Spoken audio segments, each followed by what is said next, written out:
Alright, so we're back in the world of Nioh 3, and in today's video, I am very excited to reveal to you guys my unstoppable axe build. I'm not sure what I'm going to call it, but this one is probably one of the best builds I've made in a very long time. This build is essentially a build where you can go in and just be an absolute menace, be a god, man fight anyone, and don't really give a damn, and for the most part, just take almost little to no damage. Just to give you a brief understanding of how the build works, we're using the Kintaro set, which gives us a variety of buffs that makes it so that when we're attacking, we take less damage. When we're doing any form of attacking, it's hard to control us, and for the most part, we get a good amount of life still so that we can sustain on top of all our other defensive layers. In the current time of recording this video, I have over or close to 70% damage reduction while attacking, and this not includes flat damage reduction, armor, defense buffs, and things like that, meaning for the most part, as long as you're attacking, the amount of damage you take is minuscule compared to any other like kind of fighter. And in addition to any type of regeneration and benefits that you have like that, it makes it near impossible to die unless you're really trying hard to. As I said a second ago, we do use a combination of lifesteal, which we do have a good fat amount of it on our gear setup to make it hard for us to die. We also take advantage of a handful of talismans like the rejuvenation, which gives us some regeneration over time, still talisman to give us some type of like reduction to damage, power talisman for flat damage, and just overall a lot of mitigation in defense. If you're a player who really likes jumping into the fray and not really having to think, completely unga boonga and just destroy enemies, this is going to be the axe build for you. Let me show you guys how to build it. Alright, now that you guys have a better idea of how this build works, let's actually talk about putting the build together. We're going to start off with the equipment, obviously, and go from there. So, the hammer we're using is the Datura hammer, the Ipon Datura hammer. This doesn't really matter what hammer you use or axe you use. What matters the most is just what you personally prefer, or if you want to, you can use the Kintaro's axe if that's something you want to use.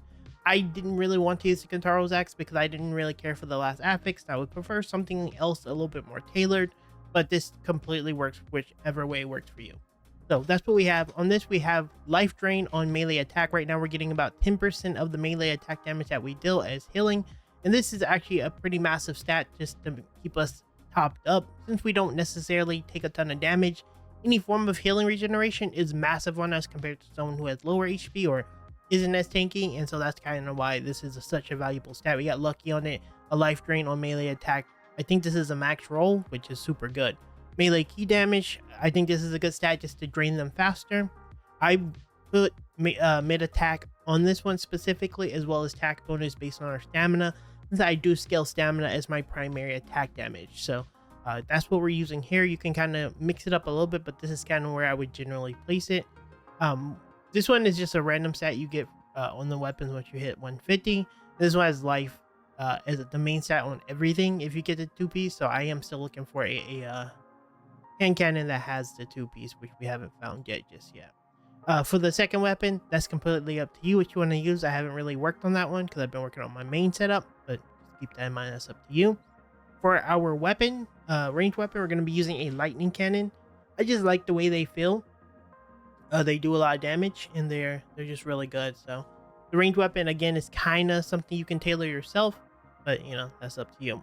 Now for the armor set, we're using the Kintaro's set, and we're going to just go over what it does for those who haven't used it. The 2-piece is going to give you minus 10% damage taken while attacking. It's going to give you life drain on melee attack by 4%. We're also going to get stalwart when we're doing any charged attack. That means we just can't be controlled outside of being grabbed. And then with the 5-piece, we get enhanced attack and defense when we're using an axe. The 6-piece will give us attack bonus based on our strength, but we're not maxing that much strength, and that's why I don't see as much value in it. We kind of focus on stamina, but again, tailor it to your playstyle. Now, I did want to go over the affixes on the gear because that's kind of important. I'm going to start with the not bad pieces because my worst piece is my helmet. But anyway, I'm going to start with the cuirass. The cuirass, we have damage taken when we're critical by 6-7%. We don't really get critical often, but when we do, we want to make sure we stay alive. We also have decreased elemental damage taken. Whenever we get any form of life recovery, we'll get movement speed. And then we put flat damage taken on our gear because obviously damage taken is really important in the build. For our gloves, we have melee attack key consumption. We really want to keep attacking because our when we're taking hits, because we're we're just kind of trading with this build. We don't really care about blocking or anything. So while we're attacking, we don't want our ki draining as fast, so we get melee ki attack. I crafted on this mid attack damage, and then we have again damage taken, and then we have toughness. Now I've crafted toughness on just short of every single piece of outside of like the natural toughness that come. As you can see, everything has toughness on it. I just want to quickly talk about why I have toughness on this, because this is an important stat. Toughness it's going to increase the would decrease the amount of damage you take from ki damage, and that means that if I'm spinning, this is going to make it so I take less damage and I'm less likely to go into that winded state.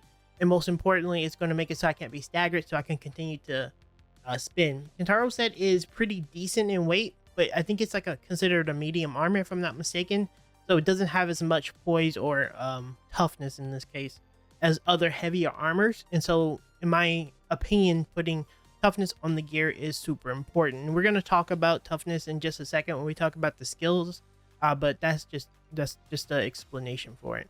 For the waist guard, we have faster movement speed when we get a deflect, and you'll notice a theme with the gear.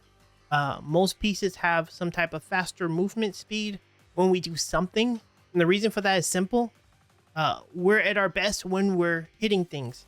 And if something will run away, and a lot of bosses do that, we're not hitting things and we're vulnerable, because most of our damage reduction comes from when we're attacking, and we're not going to be just swinging at the damn air.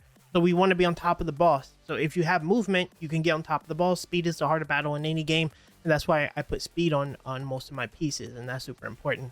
We also went with elemental damage taken, toughness, and damage taken. Pretty straightforward there.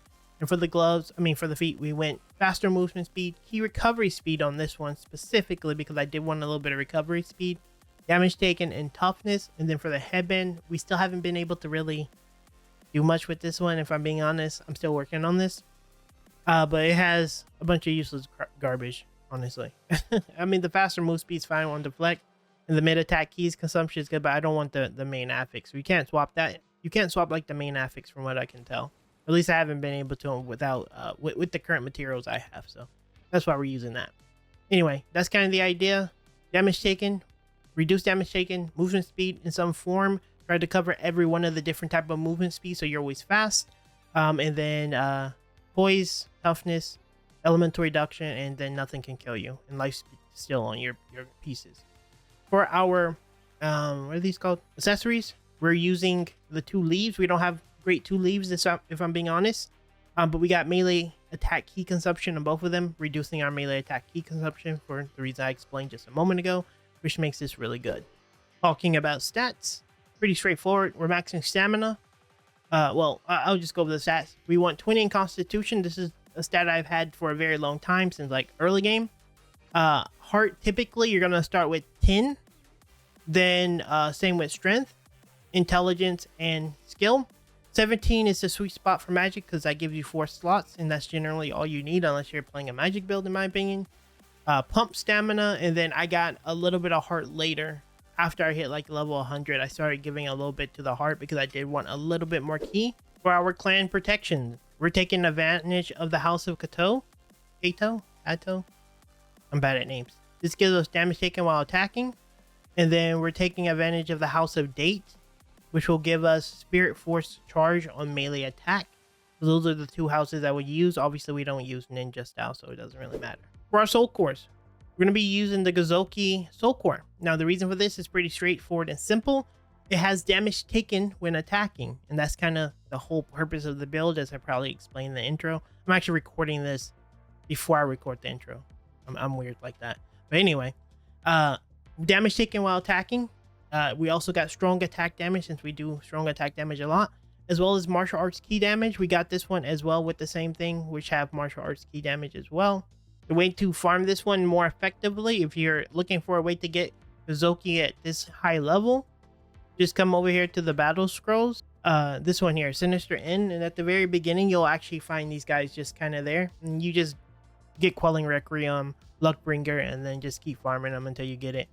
Obviously, I got a rare version of them, which gives us a 3rd stat, which is super important, which is I'm using anything that gives us like key damage drain, so martial arts key damage as well as just melee key damage. These skills fundamentally do the same thing for me, since most of my damage come from our spin to win ability, and so that's functionally the same thing.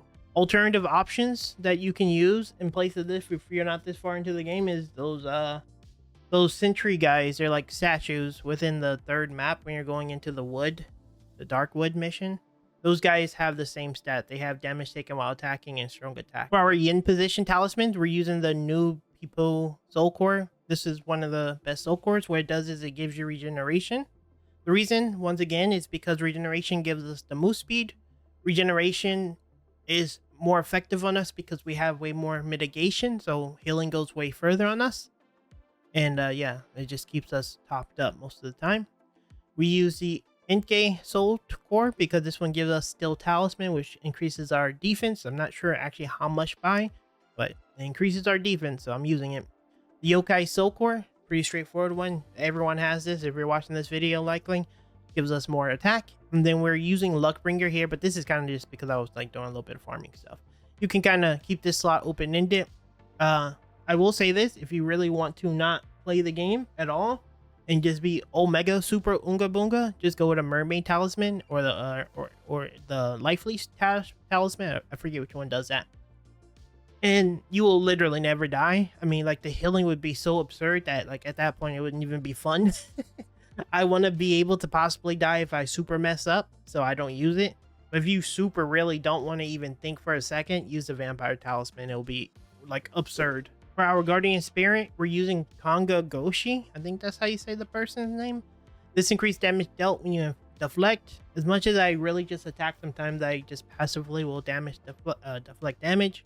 It gives life, damage while attacking, or defense while attacking for obvious reasons. And then guard key consumption when we're critical, which again helps us with keeping us alive, because if we're in a winded state, we're vulnerable, and I think that's unhealthy to be vulnerable. So this helps us not get lose key as much. So super big. Taking a look at skills, under our common skills, we're going to be using Fortitude for the life, Attack Mastery 1 and Attack Mastery 2. We're also going to be using Key Zapping Follow-Up, which increases damage dealt by melee attacks against enemies that run out of key and are in winded state, which will give us way more damage. We're using Tourbillon. I know people don't use this one often.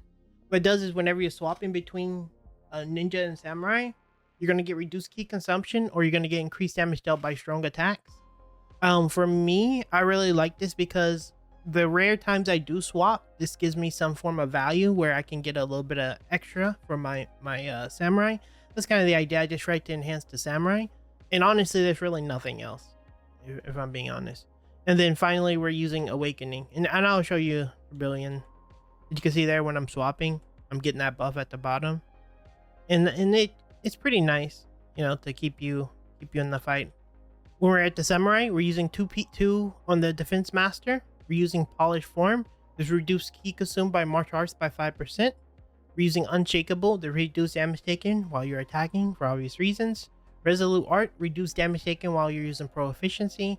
And then Oppressive Strength, prevent you from being staggered during strong attacks and martial arts while pro efficiency is active. Pretty straightforward stuff. I don't even think anyone needs to know where these are. I'm pretty sure all these are in the first zone or something. So pretty easy ones to get.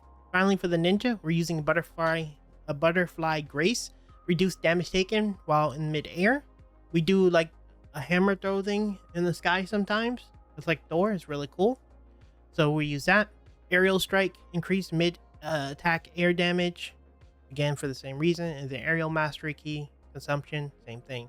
For our Last Stand, this reduces key consumption by attacks in proportion to how little key you have remaining.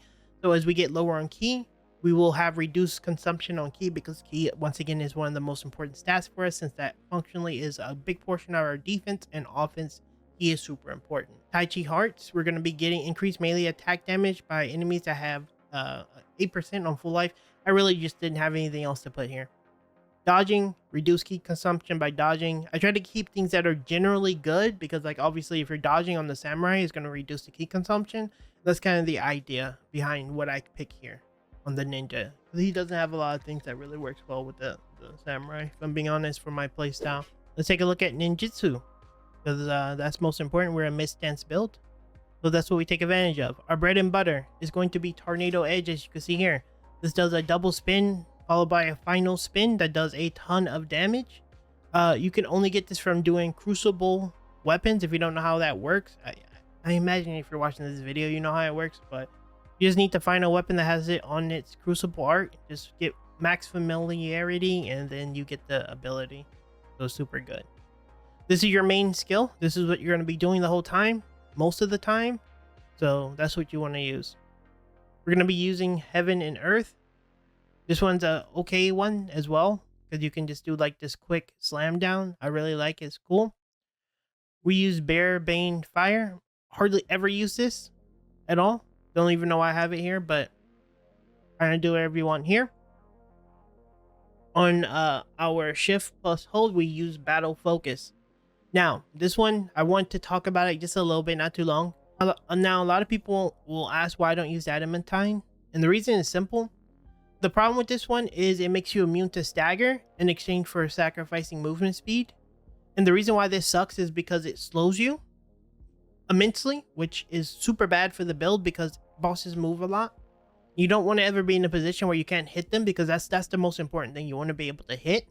The second thing is you double dip. You already have tools that give you this, which are skills that give you the ability to stagger.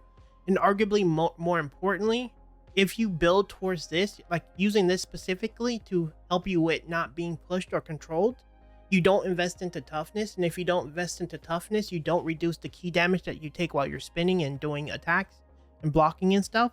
And that fundamentally makes your build worse. So something like Battle Focus, for example, is going to be a lot better because it makes it so whenever you're doing any attacks, you're going to have less key consumed when you're attacking. And that's fundamentally better than being anti-staggerable, since we already solved for it. And you can't really solve for key consumption as effectively as you can solve for mitigation with skills. So that's kind of the logic. And so it's fundamentally better to use Battle Focus. The key on the dodging thing, it doesn't matter. Once again, we have tools in the ninja side that actually helps us with stamina management, and more importantly, we don't fucking dodge anyway, because we just fight everything. An Unga Boonga build. So that's the logic. I know this probably isn't something a lot of you are going to look at, but I just really want to break that down for the person who do ask why not to use the other one. That's why I use Battle Focus. It's just fundamentally better for the build. One while dodging is Stone Mallet. This one's okay for gap closing. It's pretty good. Spirit Storm is also pretty decent. I don't use it much, but you can use it. I use Spinning Slide enough whenever we parry. We don't parry much, but when we do, you know, it helps. Retreating Axe is okay. Actually, I don't even want to say it's okay. It's actually pretty good. The reason I use it is for those fucking annoying bugs. It's always flying and stuff.